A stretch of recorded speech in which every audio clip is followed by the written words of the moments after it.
నమస్తే, నేను విజయారెడ్డి. ఎస్, హైడ్రా తీసుకొచ్చిందే చెరువులు, కుంటలు, నాలాలు ఖచ్చితంగా పరిరక్షించబడాలనే ఉద్దేశంతో తీసుకొచ్చి ఒక ఒక రేంజ్లో ముందుకు పోయినారు. సో ముందు బడాబాబులు గులగొట్టాలని అంటారు కాబట్టి నాగార్జునతో స్టార్ట్ చేసిరు. కాకపోతే ఎందుకు ఈరోజు నత్తనడగా నడుస్తుంది? ఫాతిమా కాలేజీ మీద ఎప్పుడైతే డిమాండ్ వచ్చిందో ఆ తర్వాత నుంచి హైడ్రా ఒక్కొక్క అడుగు ఎంత ఫాస్ట్గా అయితే ముందుకు వెళ్ళిందో ఒక్కొక్క అడుగు వెనుకబడింది. అంటే నాణానికి ఇంకొక వైపు అన్నట్టుగా అసలు హైడ్రాకి చట్టబద్ధత లేదనే విషయం ఈరోజు బాగా తెరపైకి వస్తుంది. అసలు నిజంగా హైడ్రాకి చట్టబద్ధత లేదనే విషయం చాలామంది ప్రశ్నిస్తున్నారు. కానీ అయినా కూడా రంగనాథ్ దూకుడుతో కూల్చుకుంటూ పోతున్నాడు.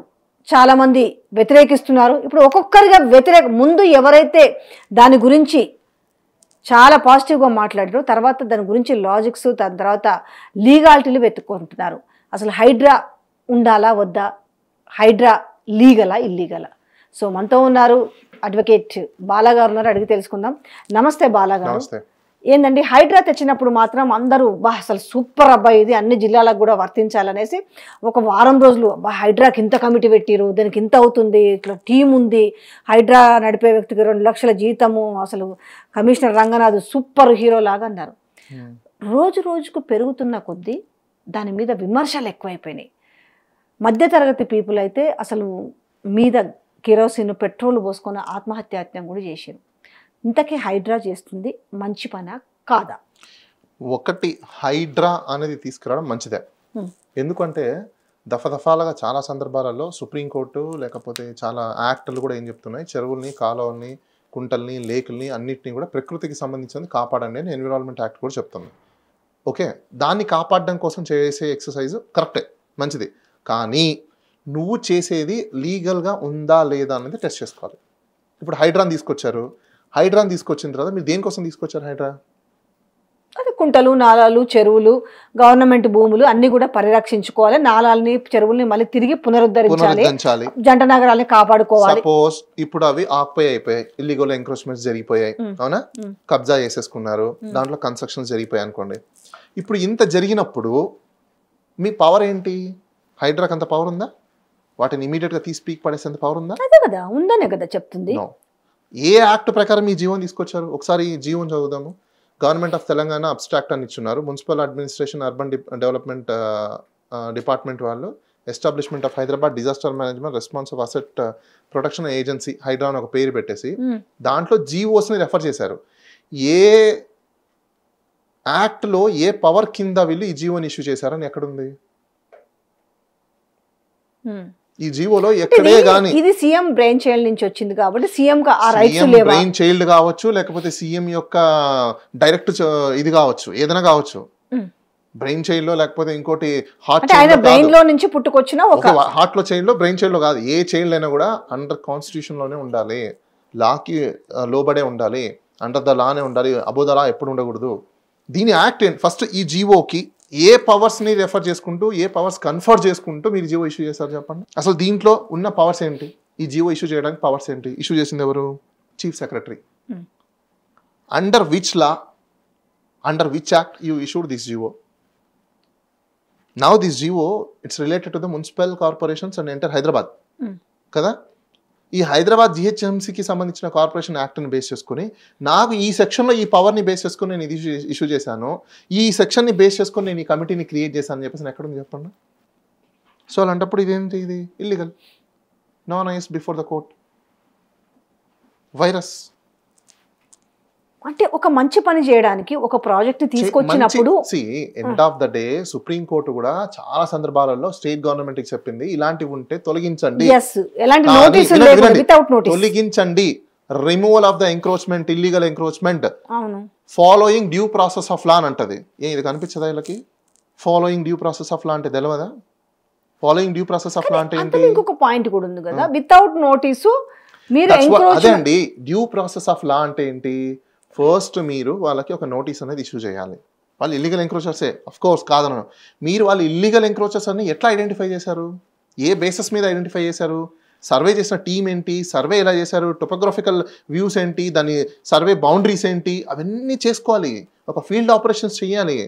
ఫీల్డ్ ఎగ్జిక్యూటివ్ ఆపరేషన్స్ చేసి ఒక డేటాను తయారు చేసి ఈ ఏరియాలో ఇంత ఉండాలి, ఇంత జరగాలి, ఇంత ఎంక్రోచ్మెంట్ అయింది, ఇంత ఎంక్రోచ్మెంట్ అవ్వలేదు, ఇక్కడ రోడ్డు ఉంది, ఇక్కడ నాలా ఉండాలి, ఇక్కడ ఈ ఇండ్లు ఎంక్రోచ్మెంట్ అయింది, దీని డోర్ నెంబర్ ఇది.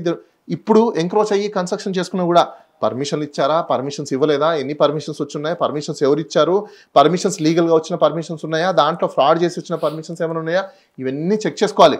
చేసుకొని అప్పుడు ఒకవేళ లీగల్ పర్మిషన్స్ ఉన్నాయనుకోండి, అది ఇల్లీగల్ ఎంక్రోచ్మెంట్ అనడానికి లేదు. నువ్వు పర్మిషన్ చేసిన తర్వాత ఇల్లీగల్ ఎంక్రోచ్మెంట్ ఎక్కడి నుంచి వచ్చింది?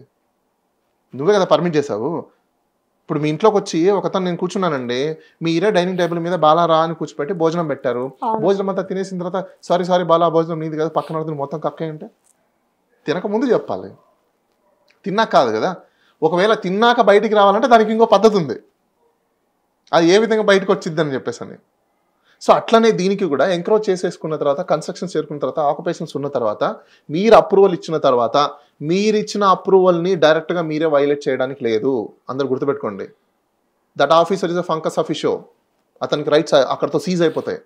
ఇతను ఆ ఆర్డర్ని కాదని అనుకున్నప్పుడు స్టేట్ గవర్నమెంట్కి ఛాలెంజ్ చేసుకొని అప్పుడు ఆ ఆర్డర్ని అడ్వర్స్ ఆర్డర్ పాస్ చేసేటప్పుడు ఖచ్చితంగా అదర్ సైడ్ కూడా నోటీస్ ఇవ్వాలి. అదర్ సైడ్ వితౌట్ అడ్వర్స్గా చేశారనుకోండి, ఆర్బిటర్గా అది నిలబడదు. Arbitrary action, high handed actions ఇప్పుడు ఇక్కడ వీళ్ళు చేసేది హైడ్రా అంతా high handed actions. It cannot stand before the law. High handed actions ఎవరు చేసినా వాళ్ళ మీద ఖచ్చితంగా మీరు కోర్టు ముందర నిలబెట్టచ్చు. వాళ్ళ మీద మీరు ఒకవేళ వీళ్ళు ఇల్లీగల్గా ఇలాంటి వేదన చేస్తే, లా ప్రకారంగా చేయకుండా ఉంటే క్రిమినల్ ప్రాసిక్యూషన్స్ కూడా చేయొచ్చు. అది ఎవరైనా సరే, అంటే ఇంక్లూడింగ్ ఎవరైనా మీన్స్ అంటే ఇందులో ఇద్దరు ఇన్వాల్వ్ ఉన్నారు, సీఎం, ప్రిన్సిపల్ సెక్రటరీ అండ్ ఎందుకంటే వాళ్ళ మీద కూడా వాళ్ళు హైడ్రా కమిషనర్ రంగనాథ్ లాని ఫాలో అవ్వకపోతే అది ఎవరైనా సరే. కానీ ఆ మాత్రం తెలియకుండా చేస్తారా? ఇప్పుడు సీఎం చెప్పిన తర్వాత దానికి కమిషనర్ ఏర్పాటు చేసిరు, ఆయనకు కమిషనర్ చేసిరు, దానికి బాధ్యులుగా దానికి రెస్పాన్సిబిలిటీ ప్రిన్సిపల్ సెక్రటరీ. వీళ్ళు ఇవేమీ ఆలోచించకుండా ఈ లీగాలిటీ ఏంటి, ఆ లీగల్ ప్రొసీడ్ కాకుండానే ఇవన్నీ చేస్తారనుకుంటున్నారా? అన్ని అందరికి తెలియాలని రూల్ ఏం లేదు కదా. ఇప్పుడు బ్యూరోక్రాట్స్ అందరికి అన్ని తెలియాలని రూల్ ఏం లేదు. వాళ్ళకు లీగల్ అడ్వైజర్స్ ఉంటారు, వాళ్ళకు అడిషనల్ జనరల్, అడ్వకేట్ జనరల్ ఉంటారు. ప్రతిదీ అడ్వకేట్ జనరల్ దగ్గరికి వెళ్తుందని ఎందుకు అనుకుంటున్నారు మీరు? ఆయనకు కోర్టు వరకే సరిపోయింది, కానీ వీళ్ళు తీసుకున్న డెసిషన్స్ ఆయనకేం తెలుస్తుంది? ఆయనకి ఎప్పుడు తెలుస్తుంది? ఎవరైనా కోర్టులో కేసు వేసి ఇది ఇల్లీగల్, నాన్ ఎస్టీ బిఫోర్ దలా, అసలు దీనికి ఇది వైరస్ ఉంది అని చెప్పేసి అని ఎవరిని ఛాలెంజ్ చేస్తే, ఒకటి చిన్నది, ఇప్పుడు సపోజ్ చాలా మందికి తెలియకపోవచ్చు, మీరు అన్నట్టుగా లా చదువుకున్న వాళ్ళకి, కరెక్ట్ వేలో ఉన్న వాళ్ళకి అది అర్థమవుతుంది అనుకుందాం. ఈ రోజు భయంతో ఉన్న వాళ్ళు, ఇప్పుడు రేపు మీ విల్లాను కూలుస్తాము, రేపోతే మీ ఇన్నంతస్తుల బిల్డింగ్ని కూలుస్తాము అన్న వాళ్ళు, వీళ్ళు డైరెక్ట్గా ఇప్పుడు కమిషనర్ ఆల్రెడీ కొన్ని కూల్చేసారు. ఓకే, హైడ్రా అంటే ఇప్పుడు కమిషనర్ రంగనాథ్ అందరికి గుర్తొస్తున్న విషయం. రంగనాథ్ ఇంటి దగ్గర కూడా అందుకే ఆయనకు బాగా థ్రెట్ ఉందని చెప్పి భారీ బందోబస్తు కూడా పెట్టారు. అయితే రంగనాథ్ మీద కేసు పెట్టొచ్చా? ఆ పాసిబిలిటీస్ ఉంటే దట్స్ అ డిఫరెంట్ స్టోరీ. ఇప్పుడు ఒకటి కేసులు అనేది ఎవరి మీద పెడతారు, ఎవరి మీద పెట్టారు అనేది డిపెండ్స్ అపాన్ ద డాక్యుమెంట్ అండి. డాక్యుమెంట్ లో చూసుకొని అసలు ఏం చేశారు, ఏం చేయలేదు, లా ప్రకారం ఉందా లేదా, లా ప్రకారం ఫాలో అయ్యారా లేదా. వాళ్ళకి లా ప్రకారంగా ఫాలో అయితే డెఫినెట్గా వాళ్ళకి ఇమ్యూనిటీ ఉంది. లా ప్రకారంగా ఫాలో అవ్వకపోతే ఇమ్యూనిటీ ఎవరికి ఉండదు. ఎవరైనా కూడా చట్టం ముందర అందరూ సమానమే. Article 14 equality before law, everyone is same, you can't escape. మీరు ఒకవేళ డ్యూటీస్ డిశ్చార్జ్ చేస్తున్నా అండర్ ద లానే ఉండాలి తప్ప నాట్ అబౌవ్ ద లా ఉండకూడదు. మీకు హై హ్యాండెడ్, అందుకే ఇక్కడ కోర్టులలో కొన్ని పరిభాషలు ఉంటాయి, లాంగ్వేజెస్ ఆఫ్ కోర్ట్ అని అంటారు. High handed actions, inactions, extraordinary actions అని ఎందుకంటారంటే, మీరు ఎక్స్ట్రాడినరీ హై హ్యాండెడ్ యాక్షన్స్ చేసుకున్నప్పుడు కోర్టు మీకు ఖచ్చితంగా మిమ్మల్ని మొటికాయలు వేస్తుంది. ఎందుకు వేస్తుంది? బాబు నువ్వు అంత పవర్ని నీకు ఉన్న నచ్చినట్టు నువ్వు చేయడానికి లేదు, కోర్టు నీకు స్టాప్ చేస్తుంది, దీనికి కొంత చట్టం ఉంది, దాన్ని నువ్వు ఫాలో అవ్వకపోతే మాత్రం ఖచ్చితంగా నీ కోర్టు ముటికాయలు వేస్తుంది అని చెప్పేసి అని చాలా సందర్భాలలో కోర్టు ముటికాయలు వేసింది చాలా మంది ఆఫీసర్లకి, మంచి మంచి ఆఫీసర్లకే. అందులో ఐఏఎస్ కానివ్వండి, ఐపీఎస్ కానివ్వండి, చీఫ్ మినిస్టర్ కానివ్వండి. మీకు ఇంకో విషయం తెలుసో లేదో, ఆంధ్రాలో ఫ్లడ్స్ వచ్చాయి, నేనే చీఫ్ మినిస్టర్కి, గవర్నర్కి, deputy chief minister Pavan Kalyan మీద, హోమ్ మినిస్టర్ మీద వాళ్ళని బర్తరఫ్ చేయండి, రిమూవ్ ఫ్రమ్ ఆఫీస్ చేయండి అని చెప్పేసి నేనే కంప్లైంట్ ఇచ్చాను. రీజన్ ఎందుకో తెలుసా? Negligence of duties. Negligence of duties గురించి వాళ్ళని రిమూవ్ చేయమని చెప్పేసి కంప్లైంట్ ఇచ్చాను. అంటే డ్యూటీ నెగ్లిజెన్స్ ఉండడం వల్ల, ప్రిపరెంటర్స్ లేకపోవడం వల్ల. ప్రిపరెంటర్స్ ఎందుకు లేదు? ప్రిపరేషన్ ముందే. వరదలు వస్తాయని అందరికీ తెలుసు, ప్రతి సంవత్సరం వానలు వస్తాయని అందరికీ తెలుసు, దానికి సంబంధించిన ప్రిన్సిపల్ సెక్రటరీస్ ఉన్నారు, కమిషనర్లు ఉన్నారు, ఇంతమంది ఉన్నారు. మెట్రాలజీ డిపార్ట్మెంట్ వాళ్ళు మీకు ఎప్పుడో ఇంటిమేషన్ ఇచ్చారు, రెవెన్యూ సెక్రటరీ కూడా మీకు అడ్మిట్ అవుతున్నాడు, అవును మాకు ముందే వచ్చింది కానీ మేము అనుకోలేదు ఇంత జరుగుతుందని చెప్పేసి అని. What is called that? Negligence. నేను పట్టించుకోలేదు, నేను మర్చిపోయాను, నేను అనుకోలేదు, నేను అనుకోకుండా ఇలా జరిగిపోయింది అంటే దట్స్ కాల్డ్ నెగ్లిజెన్సీ. మినిస్టర్కే ఇమ్యూన్ లేదు, మినిస్టర్నే బర్తరఫ్ చేయమని చెప్పాం. అయితే ఇక్కడ ఒక పాయింట్ ఉంది. ఈ రోజు ఏవైతే ఉన్నాయో చెరువుల్ని, అంటే ఒక్కొక్క చెరువు పెడితే సపోజ్ కొన్ని చెరువులు 60 ఎకరాలు ఉన్నాయి, కొన్ని చెరువులు 70 ఉన్నాయి, కొన్ని చెరువులు 25. అయితే ఈ రోజు ఉండాల్సిన ఒక సాచ్యురేషన్లో ఒక 25 ఎకరాల చెరువు అంతా మాయమై ఒక 5 ఎకరాలు మాత్రం మిగిలింది. ఎవరు కబ్జా చేసిన రిమైనింగ్ 20 ఎకరాలు అంటే పెద్ద పెద్ద అవి మొత్తం ఆ చెరువును పూడ్చి ఈ రోజు పెద్ద పెద్ద కన్స్ట్రక్షన్స్ లేపారు. ఇప్పుడు వాటిపైన చర్య తీసుకుంటామని చెప్తున్నారు. చర్య తీసుకునే రైట్స్ వీళ్ళకి లేవా? ఇప్పుడు ఆ చెరువును మళ్ళీ పునరుద్ధరింప చెయ్యాలి అనే దాంట్లో చేయొచ్చు. దానికి చెరువు పునరుద్ధరించాలని అనుకున్నప్పుడు వాళ్ళు డ్యూ ప్రాసెస్ ఆఫ్ లాని ఫాలో అవ్వాలి. దానికి హైడ్రాని అక్కర్లేదండి. మున్సిపల్ జిహెచ్ఎంసీ యాక్ట్ ప్రకారం వాళ్ళే చేయొచ్చు. హైడ్రా ఎందుకు దానికి సపరేట్గా? మున్సిపల్ కమిషనర్ ఏం చేస్తున్నారు? మున్సిపల్ కమిషనర్ ఏం వాటర్ బాడీస్ హైదరాబాద్ లో ఉన్న వాటర్ బాడీస్ ఏం చేస్తున్నాయి? వాళ్ళు కూడా తీసుకోవచ్చు. వాళ్ళ ఇప్పుడు ఈవెన్ హైడ్రా అయినా అండర్ ద యాక్టే వీళ్ళు అక్కడే చేస్తున్నారు, నోటీస్ ఇవ్వాలి. అండర్ ద యాక్టే నోటీస్ ఇవ్వాలి, కానీ బియాండ్ ద యాక్ట్ నోటీస్ ఇవ్వడానికి లేదు. వాళ్ళకి పవర్ ఉన్నది దేంట్లో ఉంది? ఏం పవర్ ఉంది? ఎందుకు మున్సిపల్ కమిషనర్ని పెట్టారు చెప్పండి?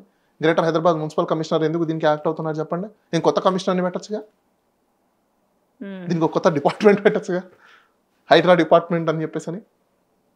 ఎందుకు మున్సిపాలిటీ వాళ్ళని పెట్టారు? దానికి కొత్త చట్టం మేము మానవత్వం కోణంలో కూడా ఆలోచిస్తామని రంగనాథ్ గారు చెప్పడం జరిగింది. కాకపోతే ఈ హస్మత్పేట్ చెరువు అని ఉంటుంది, అది బోయిన్ చెరువు ఏదో ఉంది.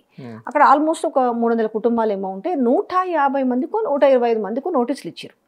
వెళ్ళి అక్కడ ఉన్న టెంపుల్ కూడా టూ పోచమ్మ తల్లి అనేసి గుడి ఇచ్చారు. ఎప్పటి నుంచో ఉన్నారు. మరి చాలా పేద కుటుంబం, 40 గజాల్లో ఇల్లు, రేకులు అవి. కాకపోతే అప్పుడున్న విజయారెడ్డి గారు మీకు విషయం చెప్తున్నాను, 30 సంవత్సరాలు దాటిపోయిన తర్వాత గవర్నమెంట్ ప్రాపర్టీ అయినా గవర్నమెంట్ క్లెయిమ్ చేయడానికి లేదు. తెలుసా ఆ విషయం?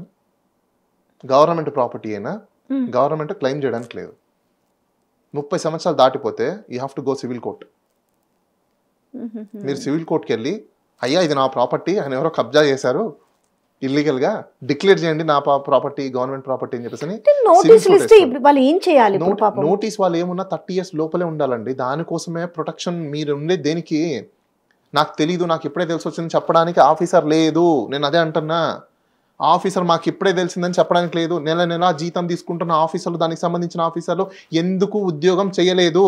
జీతాలు ఏ విధంగా ఇచ్చారు? వాళ్ళ మీద యాక్షన్స్ ఎందుకు తీసుకోలేదు ఇప్పుడు దాకా? వాళ్ళని ఎందుకు సస్పెండ్ చేయలేదు? వాళ్ళని ఎందుకు రిమూవల్ చేయలేదు? సపోజ్ ఇప్పుడు మీరు అన్నారు ఒక చెరువు అన్నారు, ఒక XYZ అని చెరువు అన్నారు, వాటర్ బాడీ కమిటీ ఉంది కదా, మన అందులో ఉద్యోగస్తులు ఉన్నారు కదా, వాళ్ళ పని ఏంటి? What is their duty? ఇప్పుడు జిహెచ్ఎంసీ ఆఫీసర్లు ఉంటారు, ఎస్టేట్ ఆఫీసర్లు ఉంటారు, లేకపోతే వార్డుకి సంబంధించిన ఆఫీసర్లు ఉంటారు, ఇన్స్పెక్టర్లు ఉంటారు, శానిటేషన్, వీళ్ళందరూ ఉంటారు కదా. వాళ్ళ పని ఏంటి? రోజు నాలాలు క్లీన్ చేసే వాళ్ళైతే నాలాలు క్లీన్ చేసే పని, దాన్ని సూపర్విజన్ చేసేవాడితే సూపర్విజన్ చేసేవాడి పని, దాని మీద ఇన్స్పెక్టర్ ఉంటే ఇన్స్పెక్టర్ పని, అబ్జర్వేషన్ చేసే సూపర్వైజర్ ఉంటే సూపరింటెండెంట్ ఉంటే సూపరింటెండెంట్ పని. వాళ్ళ పని ఇదే కదా. మీ పని మీకు జీతం ఇచ్చే దానికోసమే కదా. అంతే కాదని చెప్పేసి అని పొద్దున 10 గంటలకు వచ్చేసి మధ్యాహ్నము 1 గంటకంతా అన్నం తినేసి 4 గంటలకంతా ఇంటికి వెళ్ళిపోమని కాదు కదా. గవర్నమెంట్ జాబ్ అంటే అర్థం ఏంటి? It is a dedication towards of the state, it is a dedication towards of the nation, it is a service. ఆ సర్వీస్కి గాను మీకు రెమ్యునరేషన్ ఇస్తుంది, దట్స్ కాల్డ్ సాలరీ. మీరు అపాయింట్మెంట్ అయ్యేటప్పుడు ఫుల్ టైం డ్యూటీ అది, it's not part time duty. Government job అంటే ఎందుకు 60 years వరకు పెట్టారు మీకు? It's a full time job అని ఎందుకు అన్నారు? 24/7 యూ హ్యావ్ టు బీ అటెన్షన్లో ఉండాలి. కొంతమంది అంటుంటారు పబ్లిక్ వెళ్తే నీకోసం మేము కూర్చోన్నామని. ఎస్, నువ్వు పబ్లిక్ కోసమే కూర్చోన్నావు, నువ్వు పబ్లిక్ కోసమే కూర్చోన్నావు అక్కడ. కొంతమంది ఆఫీసర్లు అంటుంటారు నువ్వు వస్తే నేను చెప్పాలని. ఎస్, నువ్వు చెప్పాలి, నీ పని అదే, వస్తే చెప్పాలి. అందరికి బెస్ట్ ఎగ్జాంపుల్ ఏంటో చెప్పను నేను. జత్వానీ కేసు అని చెప్పేసి అని ఆంధ్రప్రదేశ్లో కొంచెం ఇష్యూ అవుతుంది ఇప్పుడు. అసలు దాంట్లో నిజం ఎంతనో అబద్ధం ఎంతనో ఎవరికి తెలియదు వాస్తవంగా, కానీ ఆఫీసర్ల మీద అయితే వాళ్ళు యాక్షన్ తీసుకుంటున్నారుగా. అసలు నిజం అబద్ధం సెకండరీ. ఒక అమ్మాయి అయితే వచ్చి అలిగేషన్స్ అయితే చేసింది కదా, కంప్లైంట్ అయితే చేసింది కదా. ఏ ఆఫీసర్ అయినా చట్టానికి లోబడే ఉండాల్సిందే. నేను ఎందుకు ఈ వర్షం తీసుకొచ్చానంటే ఈ అంశాన్ని ఇక్కడ చెప్పానంటే, ఏ ఆఫీసర్ అయినా మేబీ నువ్వు ఎంత తోపు ఆఫీసర్ అయినా అయ్యిండొచ్చు గాక, నీకు ఎన్ని పవర్స్ అయినా ఉండొచ్చు గాక, బట్ నువ్వు మాత్రం పబ్లిక్కి ఒబీడియన్స్ ఉండాల్సిందే. Disobedience towards of the people చేసిన సిటిజన్స్ చేసినా మనం దాని మీద ప్రాసిక్యూషన్ చేయొచ్చు తెలుసా, క్రైమ్ కట్టచ్చు దాని మీద కూడా, ఇతను డిజోబీడియన్స్ చేశాడు పబ్లిక్ నేను చెప్పేసాను. ఏ విధంగా అయితే విధులకు అడ్డంకించారు అని చెప్పేసి కేసులు పెట్టారో అదే విధంగా ఒక సిటిజన్ ని అవమానపరిచారని చెప్పి కూడా కేసు పెట్టచ్చు. ఒక సిటిజన్ అవమానపరిచి కూడా కేసు పెట్టచ్చు. ఇప్పుడు ఓవైసీ విషయంకి వచ్చేసరికి ఆయన కూడా దాదాపు 70% చెరువుని ఆయన సకలం చెరువు ఏదో ఉంటుంది దాని పేరు, ఆయన చేసేసి ఫాతిమా కాలేజీ కట్టారు. ఈ రోజు ప్రజలందరూ కూడా ఏం మాట్లాడుతున్నారంటే ఇక్కడ దుర్గం చెరువు దగ్గర ఉన్న మీ అన్న ఇల్లు ఒకటి ఉంది, దాంతో పాటుగా ఎక్స్ బ్యూరోక్రాట్స్ వాళ్ళందరూ కూడా హౌసెస్ ఉన్నాయి. మీ ఇది చూస్తుంటే కళ్ళ ముందు ఫాతిమా కాలేజీ కనిపిస్తుంది. వాళ్ళకి ఏం చెప్పిండు రంగనాథన్ అంటే అది అకాడమిక్ ఇయర్ వరకు వాళ్ళకి టైం ఇచ్చినామన్నారు. మరి ఇందులో ఒకరికి టైం ఇచ్చుడు, ఒకరికి టైం ఇవ్వకపోడు, అసలు ఈ విధానాన్ని ఎట్లా చూడొచ్చు? కోర్టుకి వెళ్ళొచ్చు అదే అంటున్నా. అందుకోసమే ఆర్టికల్ 14 ఇస్ వైలేషన్ ఇక్కడ అని చెప్తాను నేను. ఎందుకంటే నీ ఇష్టానుసారం నువ్వు టైం ఇచ్చుకోవడానికి నీకు పవర్ ఎవరు ఇచ్చారు? Who give a power to you? There must be some act, there must be some rules, there must be some regulations, there must be some procedure. Who give a power? You mean to say you have a power? It's not that. You are just an officer. You are executive authority. You have to act according to the law, not on own words and not on your own behavior. అలా చేయడానికి okay. ఇప్పుడు కూలగొట్టని చూసుకున్నాం, అక్కడ ఒకటి ఓరో sports village అనేసి ఒకటి ఉంది, దాని తర్వాత ఇక్కడ ఇప్పుడు ఎన్ కన్వెన్షన్ ఉంది. ఇప్పుడు నిజంగానే వీళ్ళు కోర్టుపై డిఫర్మేషన్స్ వేశారు, అన్నీ కరెక్ట్గా చూసుకొని వేస్తే వాళ్ళకు ఇప్పుడు జరిగిన నష్టపరిహారం ఏమైనా వచ్చే అవకాశం ఉందా? ఏం జరుగుతుంది అసలు? మీకు ఇంకో విషయం చెప్తాను. ఎవరైతే ఇల్లు కూలిపోయినాయో పాపం చాలా మంది బాధపడుతున్నారు, వాళ్ళకు కూడా ఇది ఒక ఊరట. మీరు అందరూ గుర్తుపెట్టుకోండి, ప్రభుత్వానికి ఒకవేళ మీరు ఇల్లీగల్గా ఆక్యుపై చేసుకొని కన్స్ట్రక్షన్ చేసుకుంటే దాని వరకు మాత్రమే వాళ్ళకి రైట్ ఉంది తప్ప మీ ఇంట్లో సామాన్లు, మీ ఇంట్లో ఉన్న వస్తువులు, లేకపోతే మీ షాప్లో ఉన్న వస్తువులు అవి ఏవి డ్యామేజ్ అయినా మీరు కోర్టు ద్వారా ప్రభుత్వం మీద మీరు కంపెన్సేషన్ తీసుకోవచ్చు, వాళ్ళ మీద డ్యామేజ్ సూట్ అయ్యొచ్చు. ఎందుకంటే వాళ్ళకి రైట్ లేదు.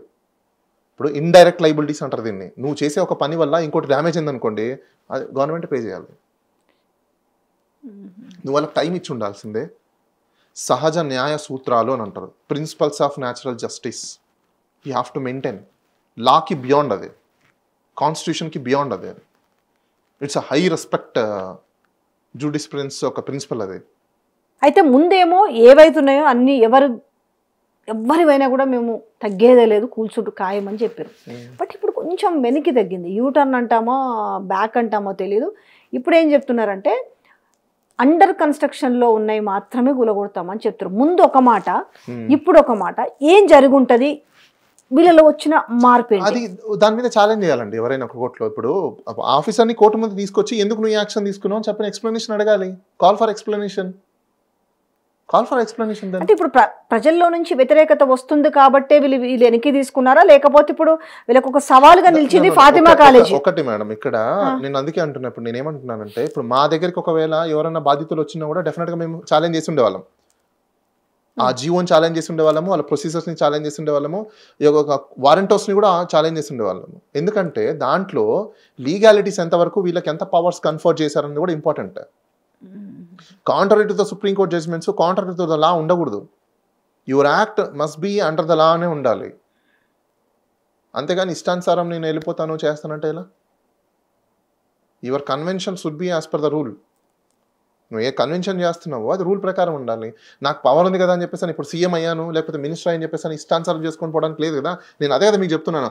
ఆంధ్రాలో నేనే కంప్లైంట్ ఇచ్చాను గవర్నర్కి, ఫస్ట్ డిప్యూటీ చీఫ్ మినిస్టర్ని రిమూవ్ చేయండి అని చెప్పేసి. ఎగ్జిక్యూటివ్ వాళ్ళని రిమూవ్ చేయండి, వాళ్ళ నెగ్లిజెన్స్ వల్ల ఈరోజు ఇంత డ్యామేజ్ జరిగిందని చెప్పేసి. అదే వాళ్ళు నెగ్లిజెన్స్ లేకపోయింటే ఇంత డ్యామేజ్ జరిగినది కాదుగా. మరి వాళ్ళకే ఇమ్యూన్ లేనప్పుడు మిగతా బ్యూరోక్రాట్స్కి ఎలా ఉంటుంది? బ్యూరోక్రాట్స్కి కూడా ఉంది ఇమ్యూన్. ఎప్పుడు నువ్వు చట్ట ప్రకారంగా నడుచుకున్నప్పుడు, చట్టబద్ధతతో ఉన్నప్పుడు, చట్టానికి అనుగుణంగా ఉండి జీవోలు చేసి గవర్నమెంట్ అలాంటి ఇష్యూస్ చేస్తే డెఫినెట్గా ఉంటుంది. ఎటు టర్న్ అంటే ఆల్రెడీ గెట్ బ్యాక్ అన్నట్టుగా అయిపోయింది, ఇప్పుడు యూటర్న్ తీసుకుంది అంటే మెల్లగా సైలెంట్ అయిపోతుందా? ప్రెషర్స్ వల్ల సైలెంటా, లేకపోతే కోర్టుకు జనాలు ఎక్కువ పోవడం వల్ల సైలెంట్ అవుతున్నారా? లేదు ఇప్పుడు ఒక టాస్క్ యూటర్న్ తీసుకోవడానికి ఓవైసీ కాలేజ్ అది చెప్పలేం. ఇప్పుడు ఓవైసీ ప్రెషర్ పెరుగుతుంది, ముందు అది ఎందుకు కూల్చారు అనే ప్రెషర్ పెరుగుతుంది. కాలేజ్ అలాంటప్పుడు ఒక పని చేయండి, జనాలందరూ కూడా అంత ఇంట్రెస్ట్గా ఉన్నప్పుడు కోర్టులో కేసేసి ముందు వాళ్ళ కాలేజ్ని ఎందుకు డిసైడ్ చేయట్లేదు చెప్పి క్వశ్చన్ చేయండి. అదే హైడ్రాని క్వశ్చన్ చేయండి, ఎందుకు ఆ కాలేజ్ని వదిలేశారు, దాని సర్వీస్ ఏంటి, ఆక్యుపై ఎప్పుడు చేశారు, అసలు లీగాలిటీనా డిసైడ్ చేయమని చెప్పేసి అని అథారిటీని అడిగితే అయిపోయింది కదా. ఎందుకు అడగట్లేదు? అపోజిషన్ వాళ్ళు ఎందుకు చేయట్లేదు ఆ పని చేయొచ్చు కదా. వాళ్ళు చేయట్లేదు ఎవరు కూడా.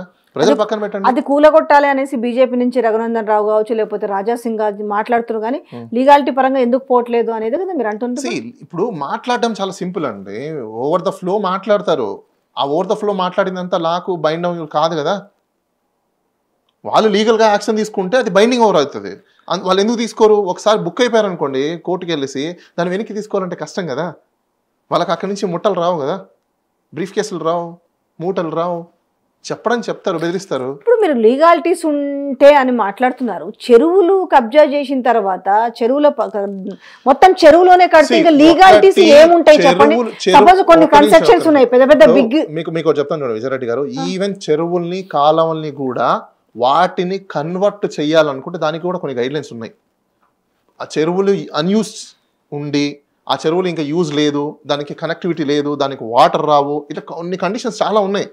ఇవన్నీ ఉంటే డెఫినెట్గా మీరు వాటి మీద వాటిని కన్వర్షన్ చేయొచ్చు.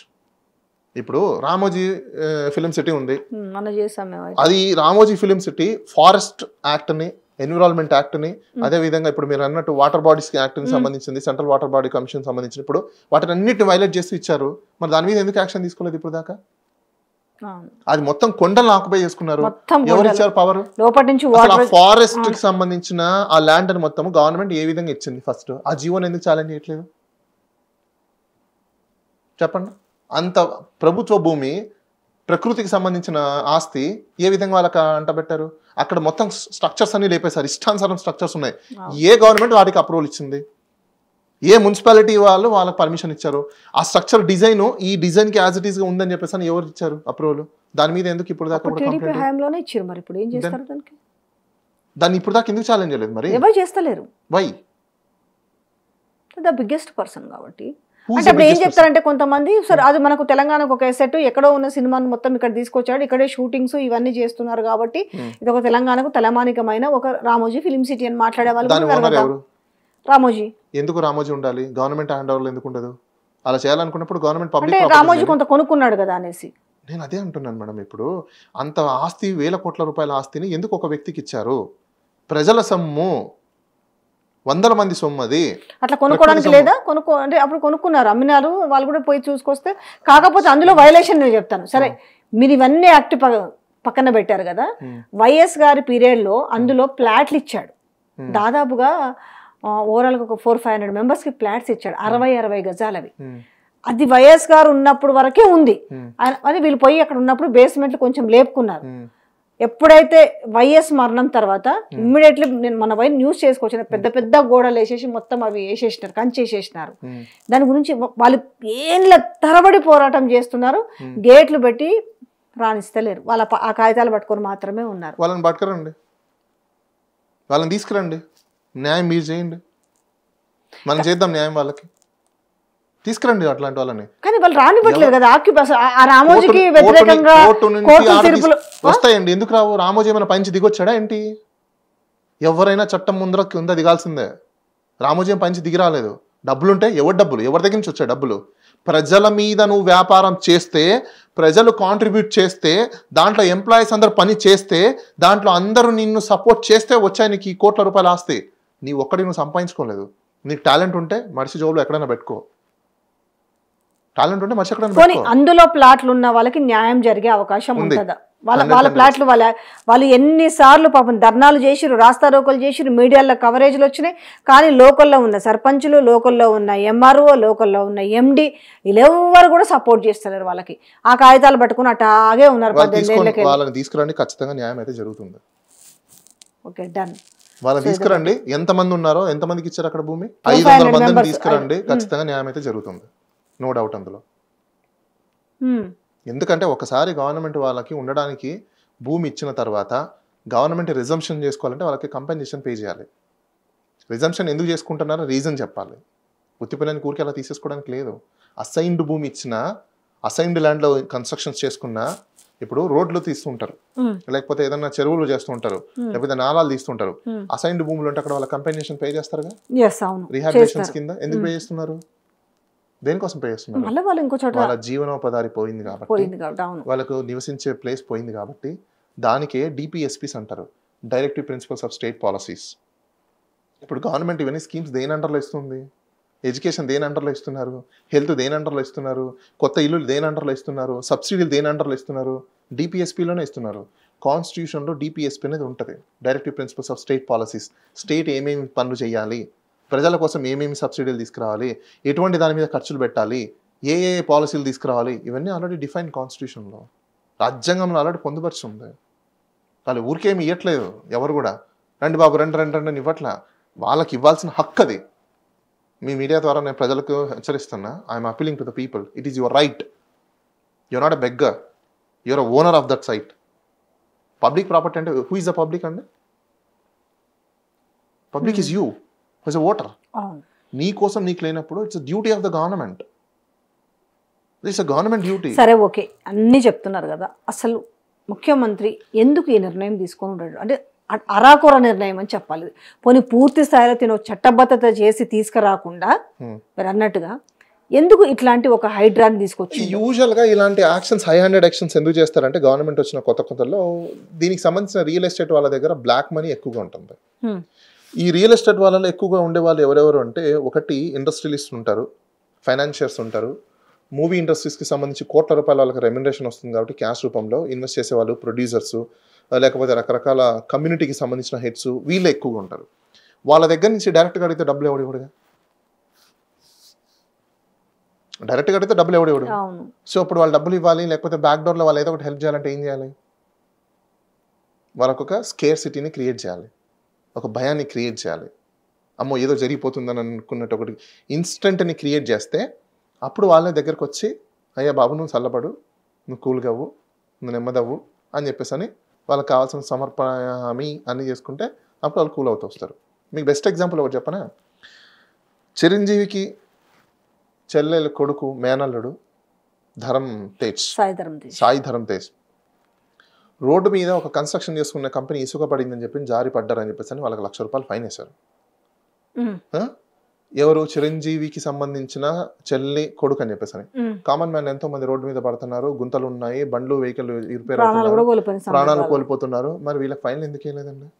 అంటే అక్కడ చిరంజీవికి సంబంధించిన వాళ్ళని చెప్పేసి అని ఫైన్ వేస్తారు. ఇది ఆర్టికల్ 14 వైలేషన్ కాదా?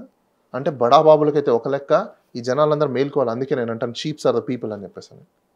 ఎందుకు షీప్స్ ఆర్ ద పీపుల్ అని అంటున్నానంటే, you are guys are supporting them. వాడు రాగానే తల్లి జై జై జై జై జై మ్యానరిజం. ఏం మ్యానరిజం? బాగా చేస్తున్నాడు ఆకొచ్చరికి పేదల కాడికే వచ్చింది వ్యవహారం. పాపం వాళ్ళు ఎంత బతుకు జీవుడు అనుకుంటా వాళ్ళవి, వాళ్ళ కనీసం వాళ్ళకున్న గిన్నెలు బోకులు కూడా బయట. చెప్పనా, కలామ్మ తల్లి అని అంటారు కదా, ఆర్ట్ అనేది ప్రాఫిటబుల్ నాన్ ప్రాఫిటబుల్ చెప్పండి? Art non profitable. రీజన్ ఏంటో తెలుసా? వీళ్ళకి ఎందుకు సబ్సిడీలు, గవర్నమెంట్ ఇన్సెంటివ్లు, గవర్నమెంట్ స్కీమ్స్ అన్ని సంబంధించిన ఇస్తారు? Because it's a non profitable, it's art. మన రాజులు ఉన్న టైంలో కూడా ఉంది, కళల్ని పెంపొందించాలి, గవర్నమెంట్ సపోర్ట్ చేసిద్ది. అది మినిమలైజ్ ఉండాలి కానీ మ్యాక్సిమలైజ్ ఉండకూడదు. అది కానీ వీళ్ళు చేసేది ఏంటి? మ్యాక్సిమైజ్. ఎప్పుడైతే వీళ్ళది లేదు మాది ప్రాఫిటబుల్ అంటారో కన్జ్యూమర్ యాక్ట్ అప్లై అవుతుంది. Consumer act apply. నాకు సినిమా నచ్చలేదు అనుకోండి, కోర్టులో కేసు వేయండి. నువ్వు పబ్లిసిటీ చేసావు, నువ్వు చూపించిన పబ్లిసిటీ ఒకటి, ఉన్న సినిమా ఒకటి, దెన్ అట్లయితే మా ఇండస్ట్రీ బతకలేదంటే డెఫినెట్లీ బాస్, నీ ఇండస్ట్రీ బతకాలనుకుంటే ప్రజల దగ్గర నుంచి దోచేసుకోమని కాదు కదా. నీకు ₹1,000 కోట్ల అంత పెద్ద బిల్డింగ్లే నీకెందుకు? రెమ్యూనరేషన్స్ నీకు పెట్టింది దేనికోసం అంటే, నువ్వు కలమ్మ తల్లి మీదనే బతుకుతున్నావు, నీ జీవనోపాధి ఉండాలి కాబట్టి నీకు అది ఒక సపోర్ట్. అంతేగాని ₹1,000 కోట్ల దోచుకొని పెట్టేసుకుని ఆస్తులు చేసుకోవడం కోసం కాదు. ఆర్ట్ అంటే it is a support from the government. అంతేగాని ₹1,000 కోట్ల నేను సంపాదించుకుంటా, నేను సూపర్ స్టార్, నేను మెగాస్టార్, నేను రెబల్ స్టార్. ఇప్పుడు ఇంకా వీళ్ళు అనుకున్నదంతా అయిపోయింది కాబట్టి హైడ్రాని కొంచెం మెల్లగా సైలెంట్ చేసుకుంటూ పోతారా? ఎవరైతే చప్పట్లు కొట్టినారో వాళ్ళ నుంచి భిన్నాభిప్రాయాలు వస్తున్న నేపథ్యంలో ఇప్పుడు కోర్టులో ఎక్కువగా కేసెస్ ఫైల్ అవుతున్నాయి కాబట్టి వాళ్ళు కూడా ఏం చెప్తారంటే, భయ్యా కోర్టులో ఎక్కువ కేసులు ఫైల్ అయ్యాయి, దీనికి లీగాలిటీ లేదంటున్నారు, కోర్టు స్టే ఉంది కాబట్టి మేము ఆగిపోయామంటారు. సో వాళ్ళకి కావాల్సింది అయితే వాళ్ళకి వచ్చేసింది. కానీ మధ్యలో పాపం సామాన్యులు బలైపోయారు కదా. ఎందుకు బలైపోయారండి? అంటే మామూలుగా వాళ్ళకి విజయారెడ్డి గారు నేను చెప్తున్నా, మీరు వెళ్ళి వాళ్ళకి చెప్పండి, వాళ్ళవి ఏవైతే డ్యామేజ్ అయ్యాయో ప్రతి ఒక్కరు కూడా కోర్టుకి వెళ్ళి క్లెయిమ్ చేస్తే వాళ్ళకి కంపెన్సేషన్ వచ్చింది. అందరికి కోర్టుకు వెళ్ళాలి, కోర్టుకు అందుకోసమే వెళ్ళాలి, మీలాంటి కోర్టు ఖర్చుల కోసం పెట్టుకునే డబ్బు బడాబాబులు పెట్టుకుంటారు ఎంతైనా. ఏమంటున్నాను అందుకోసమే మీలాంటి జర్నలిస్టులు, మీలాంటి సోషల్ ఇంజనీర్స్ ఉన్న వాళ్ళందరినీ ప్రొక్యూర్ చేసి తీసుకొని వచ్చి వాళ్ళకి న్యాయం చేయండి. సరే, చివరికి ఒక ప్రశ్న. ఈ రోజు ఏవేవైతే పెద్ద పెద్ద బ్రాండ్ కన్స్ట్రక్షన్ కంపెనీస్ ఉన్నాయి కదా, చాలా మంది ఇప్పటికి కూడా ఇంకా భయంలో ఉన్నారు. అవును, అంటే రాజు తలుచుకుంటే దెబ్బలకు తక్కువ కొదవలేదంటారు కదా, ఆ టైప్ లో తలుచుకుంటే వాళ్ళు కూలగొట్టగలరు, ఆపగలరు. ఈ నేపథ్యంలో 22 ఫ్లోర్లు, 4 బ్లాకులు, 2 బ్లాకులు లేపేస్తామనేసి అవుతుంది, మేము ఎవరిని కూడా ఉపేక్షించామంటున్నారు.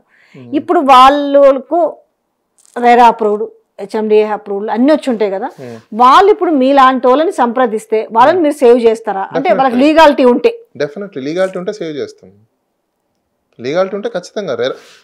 రెరా ఎప్పుడో తెలుసా మీకు? ఇప్పుడు చెరువులో కట్టుకున్న వాళ్ళకి లీగాలిటీ ఉంటుందా? పోనీ మీరు చెప్పండి. ఇప్పుడు సపోజ్ ఏదో వాసవి కన్స్ట్రక్షన్ అని ఉంది, అది చెరువులో కట్టారు, దాన్ని కూల్చాలి అనేసి కొంతమంది ఒక సెక్షన్ మీడియా అంతా దాని మీద ఇగో చెరువు అంతా కబ్జా అయిపోయింది, 25 ఎకరాల చెరువు, ఈ రోజు 5 ఎకరాల చెరువు అయిపోయింది, సో దీన్ని ఇప్పుడు కూల్చాల్సిందే అంటున్నారు.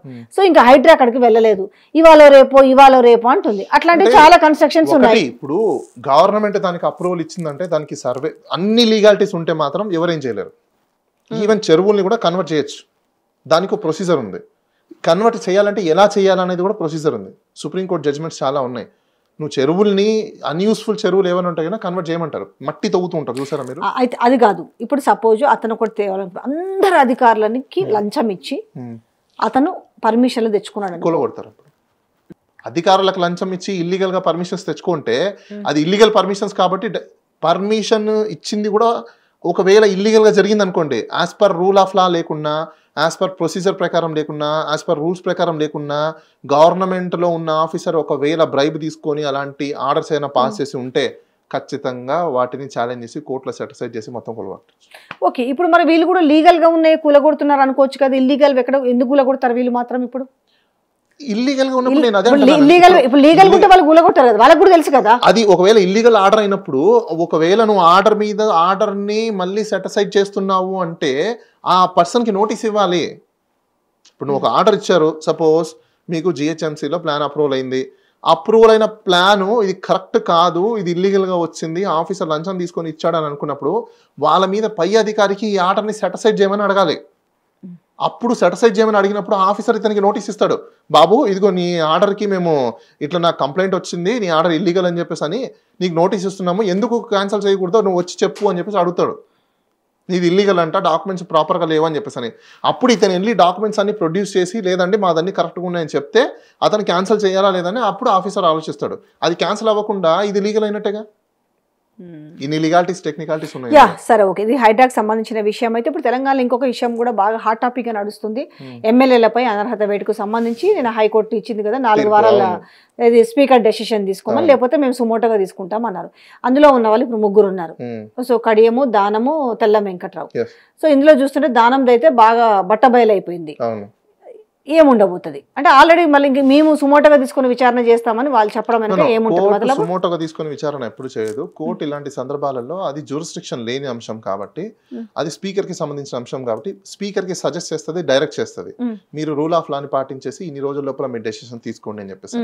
అయితే ఇప్పుడు అది ప్రూవ్ అయిందా అవ్వలేదా అనే దానికి హైకోర్టు ఎప్పుడు డిసైడ్ చేసి చెప్పదు. వీళ్ళు జంప్ అయ్యారా అవ్వలేదా అని చెప్పింది ఎవరు డిసైడ్ చేయాలి? స్పీకర్. మరి స్పీకర్ ఒకవేళ వీళ్ళు జంప్ అవ్వలేదు, అదే పార్టీలో ఉన్నారని చెప్పి ఆర్డర్ ఇచ్చాడు అనుకోండి, ఏం చేస్తారు అప్పుడు? ఓకే, ఇప్పుడు సరే మీరు అన్న పాయింట్ ఓకే.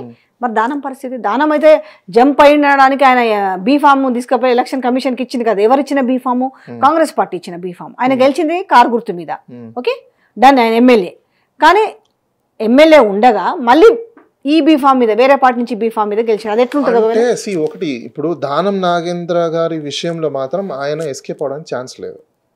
ఎందుకంటే ఆల్రెడీ కాంగ్రెస్ పార్టీ బీఫామ్ తీసుకొని ఆయన నామినేషన్ ఎలక్షన్ కమిషన్ లోకి వెళ్ళిపోయింది. అది ఎవిడెంట్, దాన్ని ఎవరు తీయలేరు. సో ఆయనకు మాత్రం ఎస్కేప్ అయ్యే ఛాన్స్ లేదు. స్పీకర్ ఆయన దగ్గర ఎక్స్క్యూజెస్ చేయడానికి లేదు. ఖచ్చితంగా ఆయన మీద యాక్షన్ తీసుకోవాల్సింది స్పీకర్ తీసుకుంటాడా నాకు ఎందుకు లేని సైలెంట్ గా ఉండి అది కోర్టు వరకు వెళ్తుంది, ఎట్లా ఉండొచ్చు అది? ఒక్కటి ఇప్పుడు స్పీకర్ యాక్షన్ తీసుకునే లోపల మళ్ళీ ఒకవేళ ఈయన కాంగ్రెస్ వాళ్ళతో మాట్లాడుకొని లేకపోతే ఇంకోటి చేసేసుకొని దాన్ని ఇంకా డిలే చేసుకుంటూ వస్తారా ఏంటా చూడాలి. ఎందుకంటే లేకపోతే ఇప్పుడు ఆర్డర్ మీద నెక్స్ట్ హైకోర్టులో డివిజన్ బెంచ్ కి వెళ్తారా లేదా డివిజన్ బెంచ్ నుంచి మరి ఎస్ఎల్పీకి వెళ్తారా అనేది ఇవన్నీ కూడా చూడాల్సిన అంశాలు. దానంకి ఎలాంటి లూప్ ఇంకేముంటాయి ఆయనకి లూప్ హోల్స్ ఇద్దరిది పక్కన పెట్టినా కూడా దానంకి ఒకవేళ సపోజ్ ఈ యాంటీ డిఫెక్షన్ పడలేదు అనుకోండి, దానం నెత్తి మీద ఇంకో కత్తి కూడా ఉంది, ఎలక్షన్ పిటిషన్. ఇదే కడ్ది మళ్ళీ మీడియాలో చాలా మంది అదే పట్టుకున్నారు కానీ ఎలక్షన్ పిటిషన్ గురించి ఎవరు మాట్లాడట్లేదు. దానం నాగేంద్ర గారి మీద విజయారెడ్డి గారు ఎలక్షన్ పిటిషన్ ఫైల్ చేస్తున్నారు. ఏ విషయం మీద? ఆయన మాల్ ప్రాక్టీస్ చేశాడు. అన్ని ఎలక్షన్ పిటిషన్ అంటే అదే ప్రూఫ్ ఛాలెంజింగ్. ఆయన ఎన్నుకోబడిన ఏదైతే ప్రక్రియ ఉంటుందో అదంతా ఇల్లీగల్ అని చెప్పి ఆవిడ ఛాలెంజ్ చేసింది. ఇది ఒకవేళ పక్కగా దీంట్లో తీయలేదు అనుకోండి, దాంట్లో అయితే బుక్ అయిపోతారు. వాళ్ళు కొన్ని అసెట్స్ ని డిక్లేర్ చేయలేదు అఫిడవిట్ లో, వాళ్ళ వైఫ్ పేరు మీద ఉన్న కొన్ని అసెట్స్ ఏవైతే ఉన్నాయో అవి డిక్లేర్ చేయలేదు. సో అప్పుడు మీరు అఫిడవిట్ లో డిక్లేర్ చేయకపోతే ఏమవుతుంది? నామినేషన్ రిజెక్ట్ అవ్వాలి. నామినేషన్ రిజెక్ట్ అవ్వలేదుగా, ఆరు యాక్సెప్ట్ చేశాడుగా. ఆరు యాక్సెప్ట్ చేసిన నామినేషన్ ని ఎక్కడ ఛాలెంజ్ చేయాలి? కోర్టులో ఈపీ ఫైల్ చేయాలి. ఈపీ ఫైల్ చేశారు. అది రేపు మాపు బెంచ్కి వస్తుంది, నాకు తెలిసి 12వ తేదీ బెంచ్ లో ఉంది. అది కూడా అందులో మాత్రం దానం నాగేంద్రకి ఎటువంటి సందేహం లేదు, తప్పించుకునే అవకాశాలు లేవు. రెండు వైపులా ఉంది, కత్తికి రెండు వైపులా పదం నాటికి రెండు వైపులా ఉందా? కానీ ఒక్క విషయం అండి, ఫస్ట్ విషయం ఈ యాంటీ డిఫెక్షన్లా కనీసం ఇది ఉంటుంది అన్న విషయం దానం నాగేంద్రకు తెలియకుండానే ఎంపీగా పోటీ చేశాడా అనేది ఒక డౌట్. ఉన్నా కూడా ఎవరేం చేస్తారు? సపోజ్ ఎంపీ గెలిచారనుకోండి, సపోజ్ గెలవకపోతే అనేది కూడా గెలవతే పక్కన పెట్టండి, ఆ ఊపులో ఎవరైనా ఏమనుకుంటారు? గెలుస్తారని అనుకుంటారు. ఎంపీ గెలిస్తే ఏమైంది? ఎమ్మెల్యేకి రాజీనామా చేశారు, అయిపోయింది. ఇంకేముంది అక్కడ? అంటే ఒకటే వైపు ఆలోచించండి, రెండో వైపు ఒకవేళ నేను గెలవకపోతే ఆలోచించలేదు. అక్కడ ఆలోచించుంటే ఇంకోలా ఉండేది, అక్కడ ఆలోచించలేదు. ఇప్పుడు ఎవరు బలి చేసిరా? బలి అయ్యింది అనుకోవచ్చా? బలి అవ్వలేదు, బలి చేయలేదు, ఆయనే బలవంతుడు అయ్యాడంత. బలం పెంచుకోవడం కోసము ఎమ్మెల్యే నుంచి ఎంపీకి చంపారు. కదే ఓకే, కానీ అనుకున్నది జరగలేదు. సో మొత్తానికైతే ఖైరతాబాద్కు బై ఎలక్షన్స్ అయితే వచ్చే అవకాశం ఉంది. ఖైరతాబాద్కు బై ఎలక్షన్స్ వచ్చే అవకాశాలు చాలా తక్కువ. మళ్ళీ ఎలక్షన్ పిటిషన్ ఉన్నప్పుడు బై ఎలక్షన్స్ వచ్చే అవకాశాలు ఉండవు కదా. సెకండ్ ప్లేస్ లో ఉన్నారు. సెకండ్ ప్లేస్ లో ఇప్పుడు ఎలక్షన్ పిటిషన్ కూడా డిసైడ్ అయిపోయింది అనుకోండి వితిన్ 1 month లోపల, సో సెకండ్ పర్సన్ ని డిక్లేర్ చేస్తారు. సో విజయారెడ్డి ఎమ్మెల్యే అయ్యే అవకాశాలు ఉన్నాయి. సో అప్పుడు మీకు అక్కడ ఎలక్షన్స్ ఎక్కడ ఉంటాయి? ఇంకో క్యాండిడేట్ డిక్లేర్ చేస్తే అక్కడ ఎమ్మెల్యే అయిపోయింది కదా. ఒకవేళ వద్దు అనుకుంటే అదే తెరపైకి వచ్చి అదే ఇది అవుతుంది అనుకుంటే మళ్ళీ బై ఎలక్షన్లో మీ కాంగ్రెస్ పార్టీ గెలుస్తుంది అనుకుంటే వీళ్ళే ఈవెన్ ఆయన రిజైన్ చేసిన 6 months లోపల నోటిఫికేషన్ ఇవ్వాలి కాబట్టి ఆ నోటిఫికేషన్ ఇవ్వకుండా ఎలక్షన్ పిటిషన్ అయిపోయేంత వరకు నోటిఫికేషన్ ఇవ్వద్దని చెప్పి అక్కడ స్టే వచ్చింది. అప్పుడు అది డిసైడ్ అయిన తర్వాత ఎలక్షన్స్, అంతవరకు నో ఎలక్షన్స్. ఓకే, సో చివరికి ఒక ప్రశ్న, ఎట్లా ఉంది అంటే మార్పు కావాలనుకున్నారు తెలంగాణ ప్రజలు అనేది ఒక 1.8% ఓట్ తేడాతోటి, ఓట్ బ్యాంక్ తేడాతోటి ఈరోజు కాంగ్రెస్ గవర్నమెంట్ ఎంచుకున్నారు. రేవంత్ రెడ్డి సీఎం అయినాడు. ప్రజలేమో ఈరోజు రోడ్లపైకి వచ్చి అంటే వీడియోలు, ఎందుకంటే ఎవరు పోయి కవర్ చేయకపోయినా వీడియోలు మస్తు బయటకు వస్తున్నాయి. సరే ఎవరైనా పోయి కవర్ చేస్తే వాళ్ళకి నచ్చిన వాళ్ళు తీసుకుని కూడా అనుకుంటారు. బ్యాంకుల చుట్టూ సూసైడ్ చేసుకుంటామని మందు డబ్బాలు పెట్టుకుని రుణమాఫీ విషయం కావచ్చు, ఈరోజు శాలరీస్ రాలేదని ఎవరో సూసైడ్ అటెంప్ట్ చేసుకుని హాస్పిటల్లో జాయిన్ అడిగితే ఇవన్నీ చూస్తుంటే ఎట్లుంది రేవంత్ రెడ్డి పాలన? అడిగితే ఫెయిల్యూర్ ఆఫ్ అపోజిషన్ అని అంటారు. నేను వై ఫెయిల్యూర్ ఆఫ్ అపోజిషన్ అని నేను ఎందుకు అంటున్నానంటే, అనుకున్న విధంగా ప్రజలు అనుకున్న విధంగా పాలన అయితే లేదు. లేనప్పుడు ఫస్ట్ ఎవరు యాక్టివ్ అవ్వాలి? ప్రతిపక్షమే. మరి ప్రతిపక్షం ఏం చేస్తుంది? ఎందుకు చేయట్లేదు? అన్నిటి మీద ప్రశ్నిస్తలేదా? నాకు తెలిసి అప్ టు ద మార్క్ అయితే ప్రతిపక్షం ఈ రోజు లేదు. అసలు ప్రతిపక్షం లేకుండానే ఈరోజు ప్రభుత్వం అయితే నడుస్తుంది. దాన్ని ఎవరు కాదన్నా అవునన్నా యాజ్ ఎ పొలిటికల్ కన్సల్టెంట్గా నేను మాత్రం ఖచ్చితంగా ప్రభుత్వానికి ప్రతిపక్షం లేకుండా ఈరోజు అన్ని డెసిషన్స్ వెళ్తున్నాయి అనేది మాత్రం యాక్సెప్ట్ చేస్తాను. ఇది ఒకటి మీరు చెప్పారు. మొన్న సీఎం జర్నలిస్టులకు ఒక 18 సంవత్సరాల నుంచి పెండింగ్లో ఉన్న ఒక జర్నలిస్టుల పట్ట అందజేస్తూ ఆయన ఫ్రస్ట్రేషన్లో మాట్లాడిండా, ఎందుకు మాట్లాడిండా, యూట్యూబ్ అనే పదం పెట్టడానికి లేకుండా కూడా యూట్యూబ్ ఆ ట్యూబ్ వేసుకొని వస్తారని బెటకారంగా చిల్లరగా మాట్లాడిండు. అంటే ఆయనకు లైఫ్ కూడా ఆ ట్యూబ్లే కదా, ఆయనకు ఒక టీం ఉంది, సోషల్ మీడియా టీం ఉంది. ఆయన అసలు ఈరోజు సీఎం అయ్యాడు అంటేనే ఆ యూట్యూబ్ ల పుణ్యమా అని చెప్పే కదా. మల్లన్న ఎవరు? మళ్ళీ కూడా యూట్యూబరే కదా, ఇట్లా ఎంతమంది యూట్యూబర్లు ఆయనకు సపోర్ట్ చేస్తే అంటే ఇట్లా అవమానించవచ్చు అంటే యూట్యూబర్ అంటే జర్నలిస్టే కావాలా? ప్రజల సమస్యలు వెలికి తీయాలంటే జర్నలిస్టే కావాలి, ఇంకెవరికి రైట్స్ లేవా? ఎందుకు లేవు? రాజ్యాంగంలో కల్పించిన ఆర్టికల్ 51A అందరు చదవండి. ఆర్టికల్ 51A ఎవరైనా కేసు ఫైల్ చేసుకోవచ్చా? మాకు కూడా రెస్పాన్సిబిలిటీ ఉంది. దట్స్ వాట్ నేను అదే అంటున్నా. Article 51A it is a responsibility of the citizen. మీకున్న రెస్పాన్సిబిలిటీస్ ఏంటి, డ్యూటీస్ ఏంటి అనేది రాజ్యాంగంలో పొందుపరిచారు. ఖచ్చితంగా దాని కింద మీరు ఎవరి మీద కూడా మీరు కూడా కంప్లైంట్ చేయొచ్చు. చాలా బిగ్ సబ్జెక్ట్ నిజంగా. ఇవన్నీ కూడా ఎవరికి ఏ రైట్స్ ఉన్నాయనే దాని మీద నిజంగా చాలా బాగా చెప్పారు. ఎనీహౌ మరొకసారి డీప్ సబ్జెక్ట్లోకి వెళ్దాం, ఎందుకంటే నిన్న అవమానించిన తీరు కాబట్టి ఆయన ఈరోజు మేనిఫెస్టో ఇచ్చి, ఒకవేళ మీరందరూ అలా అవమానించబడ్డారు అని అనుకున్నప్పుడు go and file a complaint. Definite గా అవమానించబడ్డాము. Then go and file a complaint. Then ఇప్పుడు జర్నలిస్ట్, ఇప్పుడు నేను జర్నలిస్ట్, నువ్వు అవమానించిన అయినా నేను లైట్ తీసుకుంటా. కాకపోతే జర్నలిస్ట్ అనేటోడే సమస్యలు తీయాలా? రెచ్చగొట్టండి ఇంకోసారి. జర్నలిస్టులు కాకుండా ఎవరన్నా ఈ ట్యూబులు పెట్టుకొని వస్తే ఇట్లనే దాడి చేస్తారని ఇండైరెక్ట్ గా రెచ్చగొట్టిండి ప్రజల్ని. నేను అదే అంటున్నాను. ఇప్పుడు దానికి కూడా జర్నలిస్టులు ఒక సబ్జెక్ట్ అయితే నాన్ జర్నలిస్టులు ఒక సబ్జెక్ట్. ఇప్పుడు రిపోర్టర్స్ ఉంటారు, సోషల్ యాక్టివిస్ట్. సపోజ్ అండి జర్నలిస్టే కాదు, సోషల్ యాక్టివిస్ట్ చేయడానికి లేదా? ఎవ్రీ సిటిజన్ బి అనే సోషల్ యాక్టివిస్ట్. ప్రతి సిటిజన్ ఒక సోషల్ యాక్టివిస్టే. చేయడానికి వీలు లేదనలాగా ఎవరు పడితే వాళ్ళు ఎట్లా పోతారు, మీరు లోగోలు వేసుకొని మైకులు వేసుకొని ఎట్లా పోతారు అని మాట్లాడుతున్నారు కదా. సోషల్ యాక్టివిస్టులు ఎవరు? ఆర్టీ యాక్టివిస్టులు ఎవరు? వాళ్ళకు చట్టపద్ధతి ఉంది కదా. ఇంకోటి చెప్తాను చూడండి, మీకు ఎవరికి తెలియదు కూడా, విజిల్ బ్లోయర్ యాక్ట్ అని ఒకటి ఉంది. విజిల్ బ్లోయర్ యాక్ట్ అని ఒకటి ఉంది. ఆ విజిల్ బ్లోయర్ యాక్ట్ ఏంటంటే మీకు సెక్యూరిటీని కూడా ఇస్తుంది. మీరు ఒక వ్యక్తి మీద ఏదైనా కంప్లైంట్ చేసినప్పుడు ఆ వ్యక్తి నుంచి కానీ, గవర్నమెంట్ నుంచి కానీ, లేకపోతే ఎవరైనా ఆఫీసర్ల నుంచి కానీ మీకు థ్రెట్ ఉందంటే సెంట్రల్ గవర్నమెంట్ నుంచి మీకు ప్రొటెక్షన్ ఉంటుంది తెలుసా? చాలా ఉన్నాయి పాయింట్స్. విజిల్ బ్లోయర్ ఇప్పుడు మేము చాలా మనోవేదనకు గురైనాం సీఎం మాట్లాడిన మాటలకి. ఒక సెక్షన్ పీపుల్ మొత్తం కూడా మేము ఒక సెక్షన్ పీపుల్ అందరూ రండి, మీ గ్రీవెన్సెస్ ఏంటో చెప్పండి, గవర్నర్కి కంప్లైంట్ ఇద్దాం. ఆయన మీద ఒకవేళ మీరు మనోభావాలు దెబ్బతిని ఉంటాయి కదా, కేసు ఫైల్ చేయండి. ఎందుకు కేసు ఫైల్ చేయలేకపోతున్నారు? చట్టాలు వర్తించేది కామన్ మ్యాన్కే కాదు, చట్టాలు వర్తిస్తాయి మినిస్టర్లకి కూడా. నేను ఇందాక అదే మీకు చెప్పాను, ఆంధ్రప్రదేశ్లో వరదలు వస్తే అది నేచర్ ఆఫ్ గాడ్ అంటున్నారు కాబట్టి ఇది నేచర్ ఆఫ్ గాడ్ కాదు, ఇది నేచర్ ఆఫ్ గాడ్ అయితే ఒకటి కాదు. నేచర్ ఆఫ్ గాడ్ అంటే అది ఆటోమేటిక్ జరిగిపోయింది, కానీ ఇట్స్ యాక్ట్ ఆఫ్ హ్యూమన్. ఇది ఎందుకు యాక్ట్ ఆఫ్ హ్యూమన్ అని అంటున్నామంటే, యాక్ట్ ఆఫ్ గాడ్ అంటే ఓకే ఏదో నేచర్ వల్ల జరిగిపోయిందని అనుకోవచ్చు, but act of human it's negligence. నీ నెగ్లిజెన్సీ వల్ల డ్యామేజ్ అవ్వడం కరెక్ట్ కాదు. అకౌంటబిలిటీ ఎవరు తీసుకోవాలి? ఇప్పుడు చిన్న ఎగ్జాంపుల్ చెప్తాను చూడండి. ఎక్కడో కట్టేసిన బోర్డులు కొట్టకొచ్చేసాయని చెప్పేసి పాపం వాళ్ళ మీద కేసు పెట్టేసి లోపలేసామంటున్నారు.